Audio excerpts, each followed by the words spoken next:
Hello, and welcome to the Eldritch Stronghold.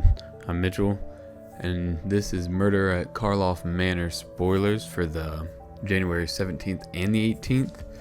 There wasn't a lot yesterday, so I decided to combine both days kind of together. I'm still only going to do the rares and the mythics that were spoilers, but also I'm going to try like a new format.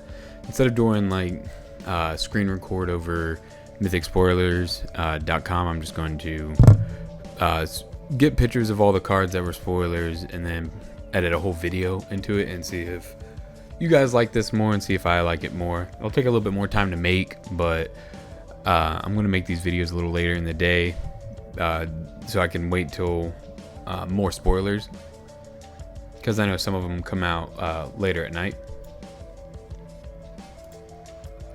Alright, so the first card we'll talk about today is Assemble the Players. For one colorless and a white, you get an enchantment that lets you look at the top card of your library at any time, and once each turn, you may cast a creature spell with power 2 or less from the top of your library. It's a cool design for white. It is card advantage because it's allowing you to play the top card of your library. I'm sure smaller mono white decks with smaller mana valued creatures want this.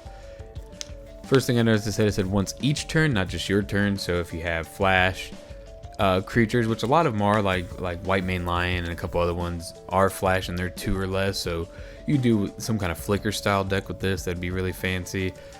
I have a God Eternal Ketra deck that kind of wants to do this type of thing, but the CMC is a little too high for this to work out in it, I think. But looking at the top of the card of the library at any time is pretty sweet no matter what. Alright, moving along, we have Case of the Stash Skeleton. These case cards are kind of weird setup. They're kind of confusing to look at.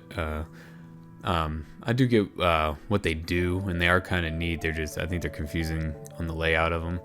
But one colorless and a black, you get a enchantment case.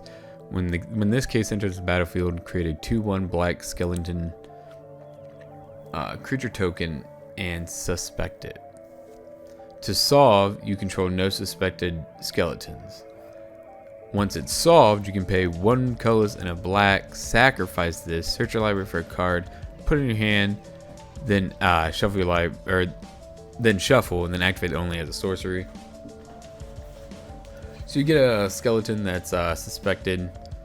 Then to solve this case, you need to pretty much just get rid of that skeleton.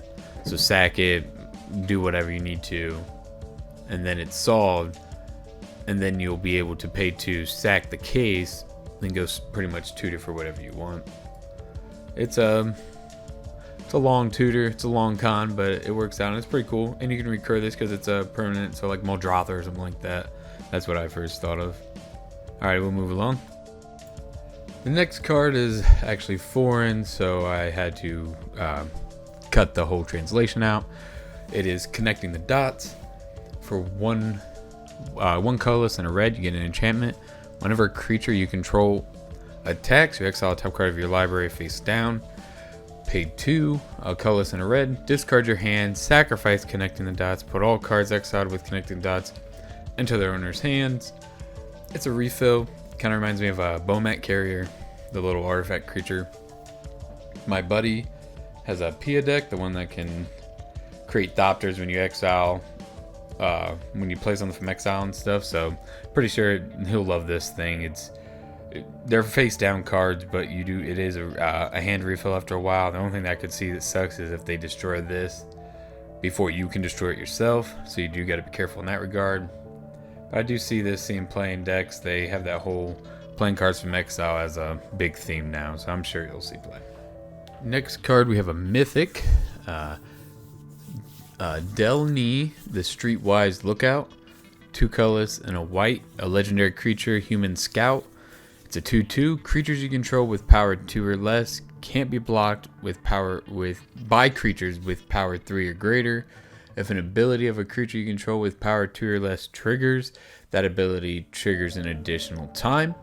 So this is a smaller white weenie style deck. It works with like 1/1 creature tokens. It's pretty cool. Your creatures can be blocked, and it's one of them Panharmonicon style cards where things trigger twice.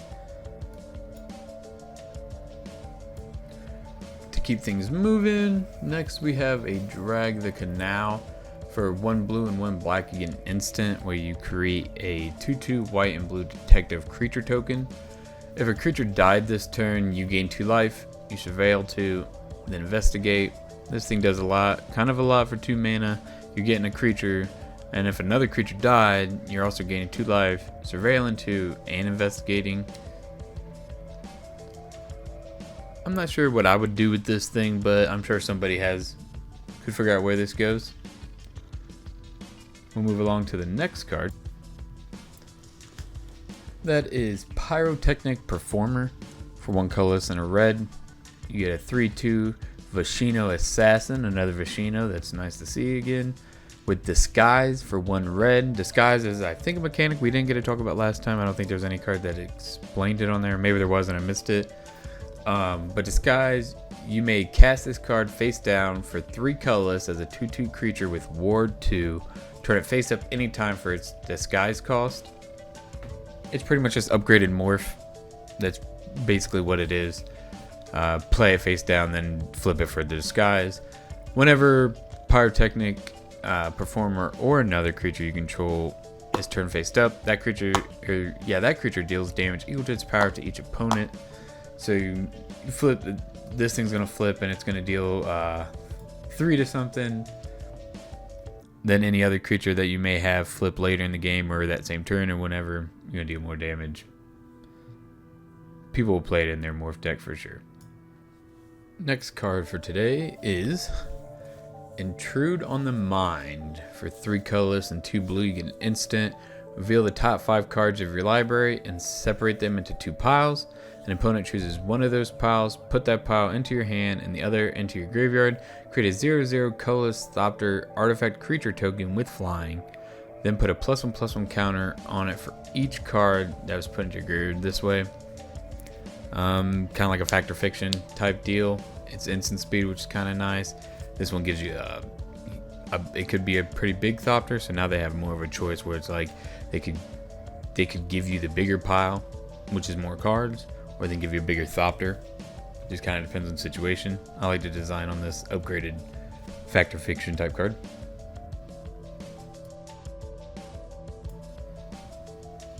Alright, the next one, this card is really cool. It is the Pride of Hall Clad. For 10 colorless and a green, you get a legendary creature, Crocodile Elk Turtle. Yes, that's right. It's a beautiful creature type. The art is beautiful on this. It's a 2/15. This spell costs X less to cast, where X is the total toughness of creatures you control. It has Defender. You can pay 2 and 2 colorless until the end of the turn. Target creature you control gets +1/+0 gains whenever this creature deals combat damage to a player. Draw cards equal to its toughness, and it can attack as though it didn't have Defender. This thing can be a really cool new Defender commander. It's blue and green color identity. I have a Doran deck that's Toughness Matter. I love Toughness Matters. This sadly won't fit because of the blue pips on it, but I love this creature. You're going to cast this thing for 1 green almost all the time. I mean, getting 2 creatures with Toughness 5 is pretty easy in the game. There's uncommons with that type of toughness. Love this card. That's pretty cool. We'll move on to the next one. The next card, Unyielding Gatekeeper. 1 colorless and a white for 3/2 Elephant Cleric with Disguise for 1 and a white, which that's pretty much just the morph. When Unyielding Gatekeeper is turned faced up, exile another target non-land permanent.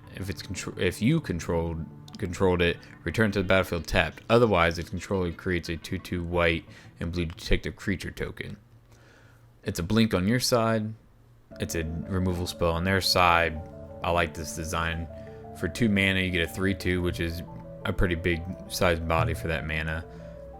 And it could come as a surprise because you can flip it face up at any time. So any time is an instant. So you could surprise remove something on your opponent's side of the field. So that's pretty cool. Last but not least for today is Vannifar Evolved Enigma. For 2 colorless, a green and a blue, you get a 3/4 legendary creature, Elf Ooze Wizard. Another cool creature type. At the beginning of your combat, on your turn, choose one. Cloak a card from your hand, or put a +1/+1 counter on each colorless creature you control. To cloak a card, which is another thing we didn't get to talk about yesterday, is you put it onto the battlefield face down as a 2/2 creature with Ward 2. So pretty much you're morphing the top card of your card from your hand. So yeah, you're morphing it from your hand, and you can flip it over later. And then you can also put +1/+1 counter on each colorless creature you control. Morph creatures are colorless, so you can pump your morph creatures. So this is pretty much your morph commander. I thought it was pretty cool looking. Let's see what you guys think. Also, let me know how you guys like this type of spoiler video over the other type I did.